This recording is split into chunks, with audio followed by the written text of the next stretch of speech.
पूज्य गुरुदेव जी ने श्राद्ध पक्ष के सोमवार के कुछ सटीक उपाय रामबाण उपाय बताए हैं, जो हम श्राद्ध पक्ष के सोमवार को कर सकते हैं, यानी कि 23 सितंबर को। और अगर आप ये 23 सितंबर को ना कर पाएँ, तो श्राद्ध पक्ष में भूले से भी अगर आपने किसी भी दिन ये उपाय कर लिया, तो आपको बहुत ही लाभ होगा। आपको धन का लाभ होगा, हर तरह का लाभ होगा, पितृदोष से मुक्ति हो जाएगी और साथ ही साथ जो आपके काम नहीं बन रहे हैं, वो भी बनने लगेंगे। और देखना कितनी जल्दी-जल्दी से आपको जैसे ही पितृ पक्ष समाप्त होगा, आपको एकदम अनुभव होने लगेगा कि आपके सभी बिगड़े काम बन रहे हैं, कलेश आपके घर का खत्म हो गया है, व्यापार में उन्नति हो रही है, तो सब तरह से लाभ होगा। तो उपाय इस तरह से हैं, बहुत ही आसान उपाय है। एक बार ज़रूर करके देखिए। तो आपको क्या करना है, 1 तांबे का लोटा लेना है, उसमें जल भर लेना है और जल में थोड़े-से हम 7 दाने चावल के डाल लें। चा 7 दाने चावल के डालने और चावल के दाने जो हैं बिल्कुल टूटे हुए नहीं होने चाहिए।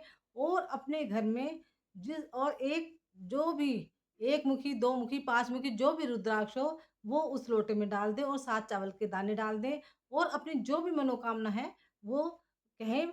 और भगवान श्री शिवाय नमस्तुभ्यम का स्मरण करते हुए जहाँ भी आपके घर में जल की व्यवस्था है, जहाँ आप पानी रखते हैं, पीने का पानी रखते हैं, ये नहीं तो जहाँ आरओ वगैरह है, वहाँ पर उस जल के लोटे को रख दें और उसके पास एक जो है दिया जलाएँ। दिए में आप देसी घी और या सरसों का तेल डालकर रखें और दिए का मुँह जो है दक्षिण दिशा की ओर होना चाहिए। और दिए को आप चाहे कच्ची मिट्टी का हो, चाहे कैसा भी हो, धातु का हो या किसी भी तरह का हो, कैसा भी दिया आप ले सकते हैं। तो इसे जलाकर रख दें, उस जहाँ पर आपने वो लोटा रखा है पानी का, भरकर जल से और उसमें 7 चावल के दाने रखे हैं, उसी के पास ये दिए रख दें और जितनी भी देर ये दिया जलता रहे, उसे जलने दें। और जितना तेल होगा, घी होगा, उतनी ही देर जलेगा, तो उसे उतनी ही देर जलने दें। फिर क्या करें, अगले दिन सुबह उठकर प्रातः काल स्नान करके स्नान करके अच्छी तरह से और उस जल के लोटे को उठा लें और उसे पूरे घर में श्री शिवाय नमस्तुभ्यम, श्री शिवाय नमस्तुभ्यम कहते हुए पूरे घर में लेकर घूमें, हर घर के कोने-कोने में लेकर घूमें।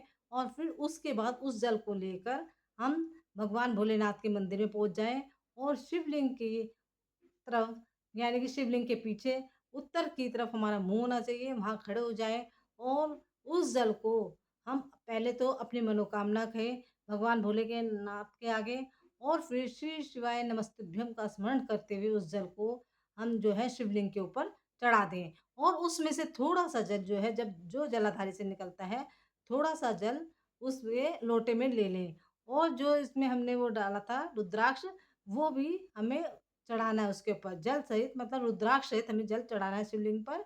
और थोड़ा-सा जल जो है जलाधारी से जो नीचे गिरता है उसमें से लोटे में थोड़ा-सा ले लें और जो हमने जो उसमें रुद्राक्ष चढ़ाया था, वो भी ले लें और दोनों को उठाकर अपने घर ले आएँ। और फिर अपने घर की मेन चौखट पर, यानी कि मेन मुख्य दरवाज़ा होता है, उसके चौखट पर थोड़ा-सा छिड़क दें और जहाँ हमारा व्यापार का स्थान है, वहाँ छिड़क दें। तो आप देखना श्राद्ध पक्ष खत्म होते-होते आपको कितना लाभ होगा। तो ये सटीक उपाय गुरुजी ने बताया है, इसको आप ज़रूर करें। तो श्री शिवाय नमस्तुभ्यम। फिर मिलते हैं गुरुजी के एक नए उपाय के साथ।